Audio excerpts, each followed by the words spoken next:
Vão e façam com que todos os povos se tornem meus discípulos, batizando-os em nome do Pai e do Filho e do Espírito Santo. O Evangelho, meus irmãos e irmãs, do domingo da Santíssima Trindade é de Mateus, capítulo 28, versículos de 16 a 20.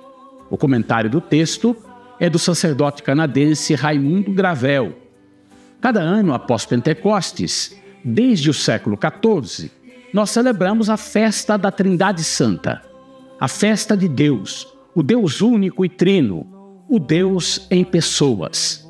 Em nenhum lugar da Bíblia nós encontramos uma fórmula trinitária tão explícita e elaborada como no final do Evangelho de Mateus. Essa fórmula se constitui na liturgia do batismo, no final do século I.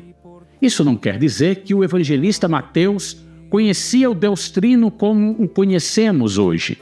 Ele utiliza simplesmente o nome de Deus revelado na história, como um Pai por Jesus Cristo, seu Filho, no Espírito de Cristo que nos habita.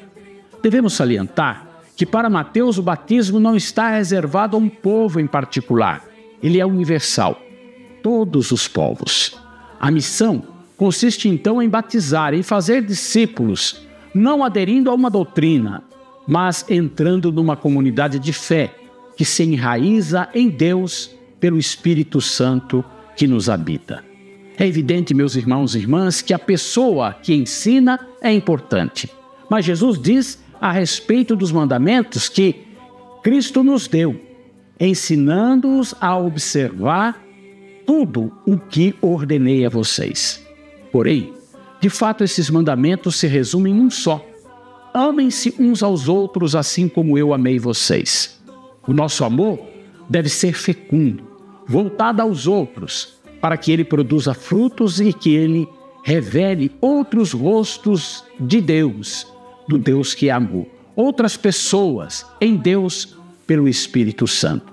Concluindo, eu gostaria simplesmente de propor a vocês uma bela reflexão do exegeta francês Jean de Bruyne sobre o Evangelho desse domingo.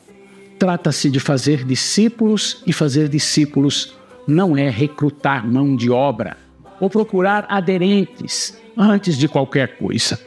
Trata-se de ir, e ir é partir, é sair, é ser livre. E o contrário de estar fechado na verdade e prisioneiro dos seus princípios. Ir é caminhar para frente e não de ré. Ir é um sinal de confiança. Vá é uma decisão. Trata-se de aprender a guardar os mandamentos e não guardá-los na geladeira. O único mandamento é amar. Pense nisso. Que desça sobre você, sua casa, sua família, a bênção do Deus cheio de ternura, o Pai, o Filho e o Espírito Santo. Amém. Fique bem, fique em paz, fique com Deus. Batizai-os em nome